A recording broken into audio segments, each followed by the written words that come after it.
एक बार एक ब्राह्मण देवता जो नित्य गंगा जी का सेवन करते थे, गंगा जी की बड़ी महिमा है, वो ब्राह्मण राज पुरोहित थे। तो राजा की तरफ से रोज कुछ न कुछ पुष्प आदि भेंट मिलती जो गंगा जी को अर्पित करते और गंगा जी का अवगाहन करते। मार्ग में ही रैदास जी भगवत स्मरण करते हुए अपनी वो बाहर कठोता में रख के सेवा करते थे। वहां से पंडित जी निकलते, देखते यार बड़ा चमत्कार इनका प्रकट होता है, धर्म वाली बात तो दिखाई नहीं देती। भागवती, मैं तो रोज गंगा स्नान करता हूं। अरे कहा रैदास जी, कुछ दिन का जीवन है, काहे को इसी को रगड़ते रहते हो चमड़े को, हमारे साथ चलो ना गंगा स्नान करने। तो उनका हमारे पास इतना समय कहां है कि गंगा स्नान करें, और हम वैसे ही अधम जीव हैं, हम तो आपके ही दर्शन कर लेते हैं तो हमें पवित्रता का अनुभव होता है। आप तो गंगा रोज अवगाहन करते हैं, मन से गंगा जी को प्रणाम करते हैं और अपने कर्तव्य का पालन करते हैं। हमारे पास समय नहीं है गंगा स्नान करने। ये भाषा भक्तों की बुद्धिमान लोग नहीं समझ सकते, भावुक जन ही समझते हैं। एक काशी में वैष्णव थे जो प्रिया प्रीतम की आराधना में हर समय लगे रहते थे, गृहस्थ थे जो अपनी दिनचर्या, व्यवहार कार्य का और प्रिया प्रीतम की सेवा, कभी विश्वनाथ जी के दर्शन करने नहीं जाते थे। और बड़े बड़े विद्वान उनकी उस निष्ठा का वर्णन करते। तो जो भगवान विश्वनाथ जी के अंग पार्षद उस समय थे, बड़े प्रकांड विद्वान, ज्ञान का समुद्र है काशी, एक से ज्ञानी महात्मा है।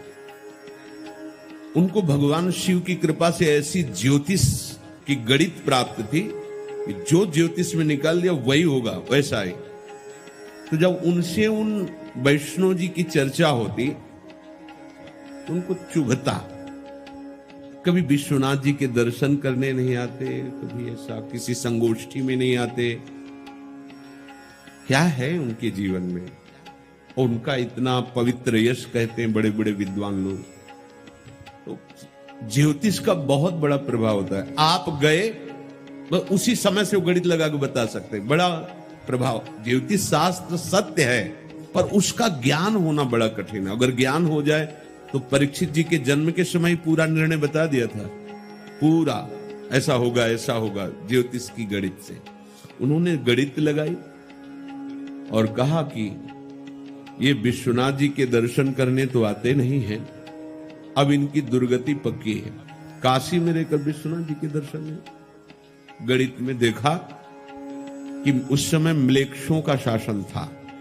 म्लेच्छ बादशाह आक्रमण करके उनके ऊपर उनके सब घर को नष्ट भ्रष्ट कर दिया और बहुत ही त्रास दिया गया है। समय ठीक मध्याह्न का, दिन का, तिथि तारीख सब बड़े विद्वानों को बताया कि उनकी दुर्गति होने वाली है, विश्वनाथ जी के दर्शन करने नहीं आते थे, अब प्रारब्ध उनको नष्ट करेगा। ऐसा ऐसा ज्योतिष में निकला है। तो बहुत से ब्राह्मण उसी तिथि को उनके साथ घर गए तो देखा कुछ नहीं। उनका ऐसा कैसे हो सकता है, ये भगवान विश्वनाथ जी के द्वारा प्रदत्त ज्योतिष है, कहीं भी ऐसी आज तक त्रुटि नहीं हुई, मेरे विचार में कमी नहीं हो सकती। अंदर घर गए तो घर के सदस्यों ने कहा वो स्नान करने गए। बोले मध्याह्न में, बोले पता नहीं, पर वो स्नान करने गए, आ रहे स्नान करके आए, नया यज्ञोपवीत बदला। उन्होंने कहा कि इस समय तो आपको म्लेच्छ सेना बंदी बनाकर नष्ट करती हुई ऐसा ज्योतिष कह रहा है। बोले हाँ हुआ। बोले यहां तो सब यथावत है। बोले जब मैंने प्रिया प्रीतम को भोग पधराया और प्रिया प्रीतम को भावना में भोग लगा रहे थे, उसी समय हमने देखा कि म्लेच्छ सेना आई और हमारे घर को नष्ट भ्रष्ट कर दिया और हमें बंदी बनाया और बहुत प्रताड़ित कर रहे। फिर एकदम चेतना आई तो हम कहा चलो भावना में ही सही, तो पर म्लेच्छ तो स्पर्श तो किया, इसलिए स्नान करके आ रहे, यज्ञोपवीत बदला है। समझ गए। जो अपने कर्तव्य का पालन करते हुए प्रभु की आराधना में है, तो बड़े से बड़ा बुरा प्रारब्ध भी उस ऐसे भावना में निकल जाता है। स्वप्न में कोई ऐसा भयावह स्वप्न आया, बहुत बड़ा प्रारब्ध नष्ट कर दिया। पर अपने उनको लगता है विश्वनाथ जी के दर्शन करने नहीं जाते, पर पता होना चाहिए विश्वनाथ जी का हृदय जहां विराजमान, आठों पैर उनकी सेवा में लगे। प्रिया प्रीतम, भक्तों की बाहरी दिनचर्या पर दृष्टि डाल करके और उन पर दोषारोपण करना, ये कहीं से भी ठीक नहीं, क्योंकि आप उनकी भावना को नहीं जान सकते वो किस भाव में मगन है। तो इनको लगा कि कैसे भगत है, गंगा जी नहाने नहीं जाते। उनका आज तो पर्व का दिन है, आज चलो, आज हमारी बात मान लो, आज तो गंगा स्नान कर लो चल करके। रैदास जी ने कहा कि बार बार आप क्यों कहते हैं, मैं असमर्थ हूं। देखो, हर समय जो भगवत स्मरण में है, गंगा जी तरसती हैं कि उसके चरण हमारे ऊपर पड़ जाए।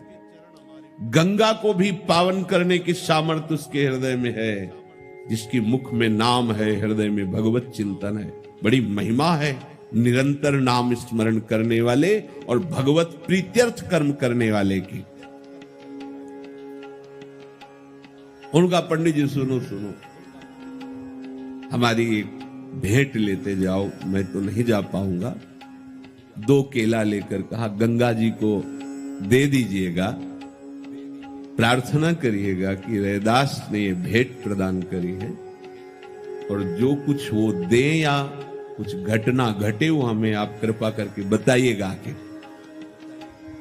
पंडित जी वो दोनों केले लिए, ऐसे सहज में पहले तो राजा के द्वारा दिए हुए प्रसादी पुष्प चढ़ाए, और जो अपनी दिनचर्या गंगा जी की प्रति करते थे रोज किया।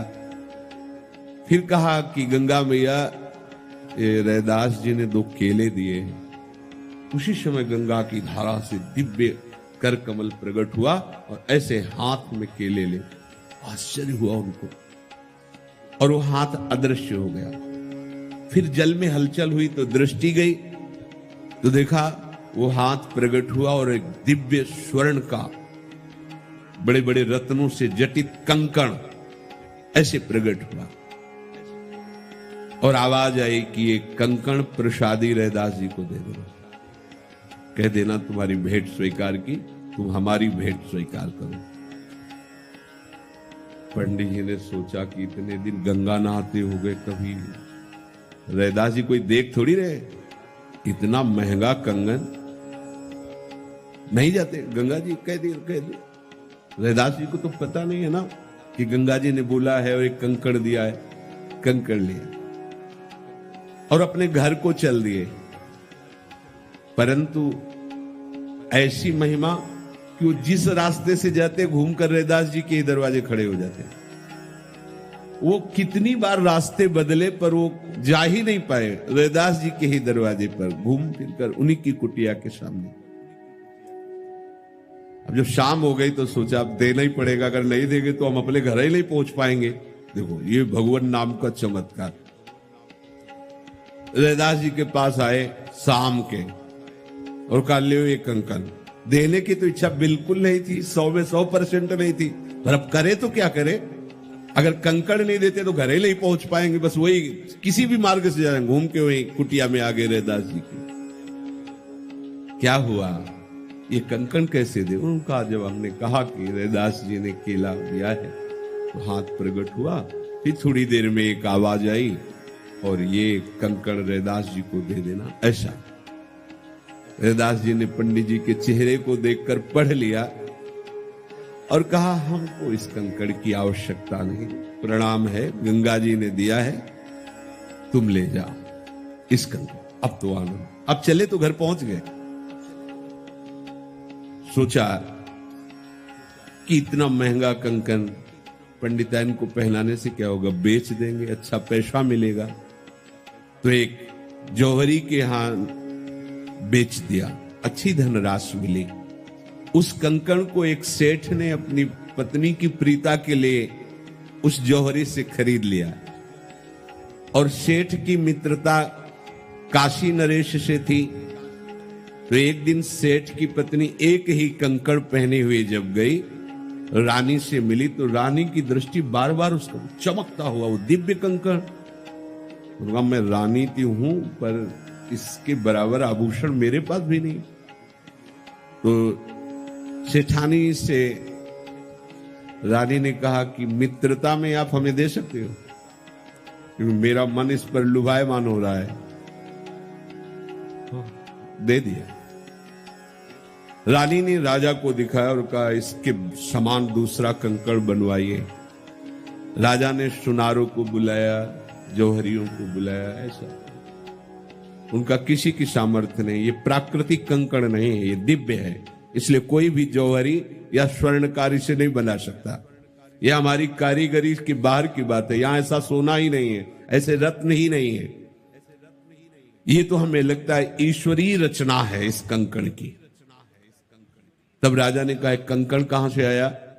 पता चला सेठ की पत्नी ने दिया। उनसे पूछा तो उन्होंने कहा सेठ जी ने दिया। सेठ जी से पूछा, उन्होंने कहा हम उस जौहरी से लाए। जौहरी से पूछा, बोले पंडित जी ने। पंडित जी से पूछा, बोले गंगा जी ने दिया। पूरा परिचय।